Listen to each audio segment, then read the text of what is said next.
राज्यामध्ये आता तिसऱ्या आघाडीचे वारे वाहायला लागले आहेत। बच्चू कडूंनंतर आता प्रकाश आंबेडकरांकडून तिसऱ्या आघाडीचे संकेत देण्यात आले आहेत। ओएसिस फर्टिलिटीच्या तज्ञांनी IVF उपचार पद्धतीद्वारे 1 लाखांहून अधिक जोडप्यांना मातृत्व प्राप्तीचा आनंद दिला आहे। मोफत अपॉइंटमेंट बुक करण्यासाठी आजच संपर्क साधा। दलित, आदिवासी आणि अल्पसंख्याकाच्या मुद्द्यावर तिसऱ्या आघाडीच्या हालचाली सुरू असल्याची माहिती प्रकाश आंबेडकरांनी दिली आहे। गोंडवाना गणतंत्र पक्षासोबत आघाडी करणार असल्याचं आंबेडकरांनी म्हटलं। तर जे कोणी जरांगेंसोबत जातील त्यांच्यासोबत आम्ही जाणार नाही असंही आंबेडकरांनी स्पष्ट केलं। तर प्रकाश आंबेडकर यांच्याकडे तिसरी आघाडी बनवण्याचा प्रयत्न बघायला मिळतो। दलित, आदिवासी, अल्पसंख्याक या मुद्द्यावर या आघाडीमध्ये हालचाली सुरू आहेत आणि आता येणाऱ्या काळामध्ये नेमकी कशी पावलं टाकली जातात पाहणं महत्त्वाचं असेल।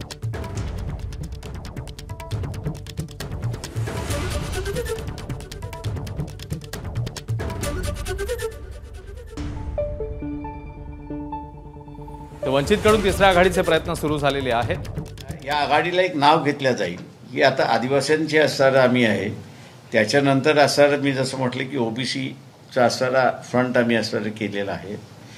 त्याच्याचबरोबर इतर काही संघटना ज्या आहेत त्या बोलतात आहेत, त्यांचं एकदा फायनलिटी झालं की या सगळ्या बसून एक कॉमन बैठक होईल आणि त्या कॉमन बैठकीमध्ये आपल्या फ्रंटचं नाव काय असेल हे ठरेल आणि त्या फ्रंट खाली आम्ही असणारं सगळेजण लढणार आहोत। त्या फ्रंटचा वंचित बहुजन आघाडी एक पार्ट असेल। तिसरी आघाडी म्हणावी का मग या सगळ्यांना? ते मी तिसरी आघाडी नाही म्हणणार आहे, कारण का पहिली दुसरी नाही, पहिलं आम्हीच आहोत। त्याच्यामुळे तुम्ही आम्हाला पहिली आघाडी म्हटलं तरी चालेल।